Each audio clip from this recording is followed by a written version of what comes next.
마을에 사는 주민들이 같은 동네에 사는 여성 노모 씨의 사정이 참 딱하다라고 생각을 했다고 해요. 이 노 씨가 결혼하고 출산한 지 불과 1년 6개월 만에 남편을 잃었기 때문인데요. 어떤 사건인가요? 2011년 만 40세였던 노 씨는요. 첫 남편하고 이혼하고 2012년 3월에 이모 씨와 재혼을 하게 됩니다. 그때 임신한 상태로 결혼을 했었는데요. 2013년 8월에 갑자기 남편 이 씨가 사망을 하게 된 겁니다. 결혼 전에 임신을 했으면 남편이 사망을 했을 때 아이가 좀 어렵겠네요. 네, 그때 아이가 생후 한 12개월 정도 됐다고 하더라고요. 그리고 노 씨가 전 남편 사이에 일남일녀가 있었는데 같이 키우고 있었다고 해요. 참 안타까운 사연이지만 이게 어떻게 사건으로 발전되는지는 모르겠거든요. 이때 2013년에 경기경찰청 제2청 광역수사대 소속이었던 이 형사님 앞으로 제보가 나옵니다. 제보자가 누구였나요? 네, 노 씨의 사망한 남편 이 씨의 누나입니다.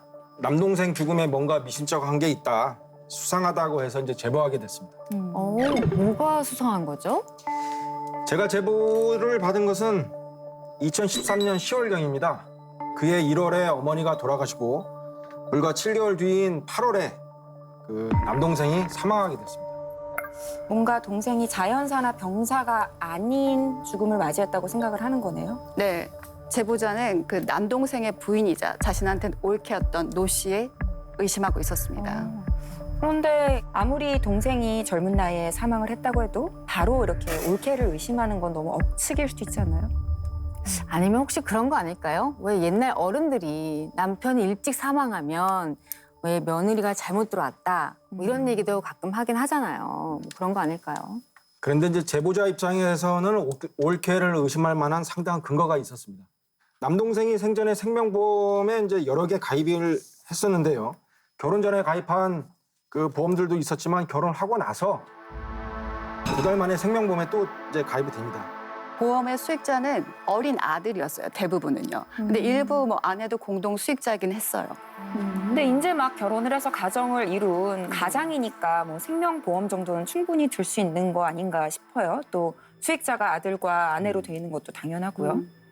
근데 제보자가 갑자기 노 씨를 의심하게 된 이유 같은 것들요. 이유가 있었을까요? 이 제보자가 왜 의심을 하게 되는지 음성을 통해서 한번 들어보시겠어요? 그 연세가 좀 워낙 높으시니까 정했는데 얼마 안 있다가 이제 또 우리 동생이 또 그런 이제 폐가 굳는 기질학 폐렴으로 어머니하고 또 똑같은 병이 걸리고 그러니까는 그때는 좀 이상했죠. 시어머니와 남편이 똑같이 폐가 굳는 질환으로 사망을 한 거네요. 직접적인 사인으로 거론된 것은 그 당시 용어로 폐쇄 쇠기관지 기질화 폐렴, 특발성 기질화 폐렴이라고 부릅니다. 단어가 좀 네. 어렵긴 한데 폐렴인가요? 왜 생기는지 모르는 기질성 폐렴인데요. 걸리게 되면 호흡곤란이 굉장히 심해지고요. 왜냐하면 폐가 딱딱하게 섬유화, 그러니까 딱딱하게 굳는 폐렴이 되는 건데요. 두 분 다 이렇게 돼서 사망했다는 게 이상하다고 생각할 수 있는 거죠.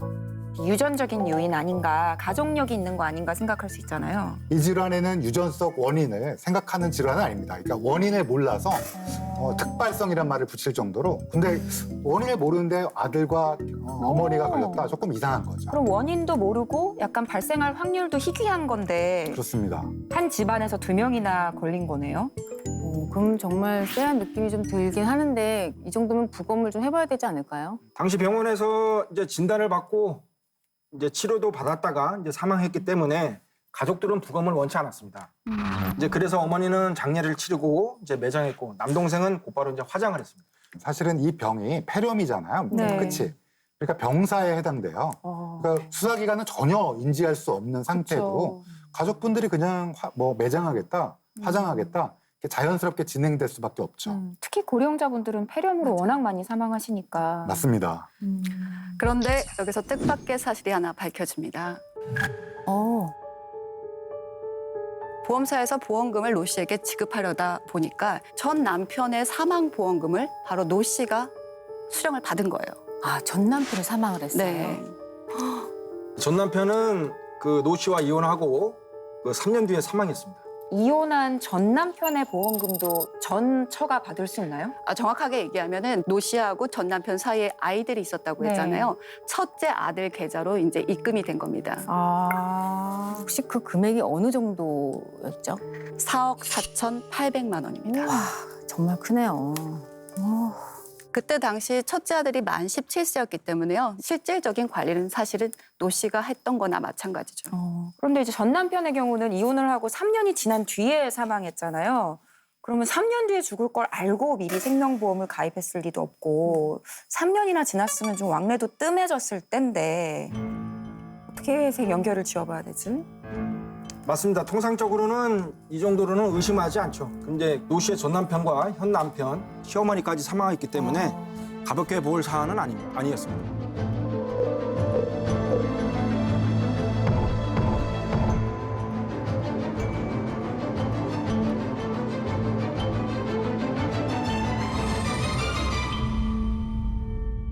사건의 중심에는 노 씨, 40대 여성 노 씨가 있습니다. 노 씨의 전 남편 김 씨는요, 부부 생활을 17년 동안 했다고 합니다. 그리고 2008년에 이혼을 했고 2011년도에 사망을 합니다.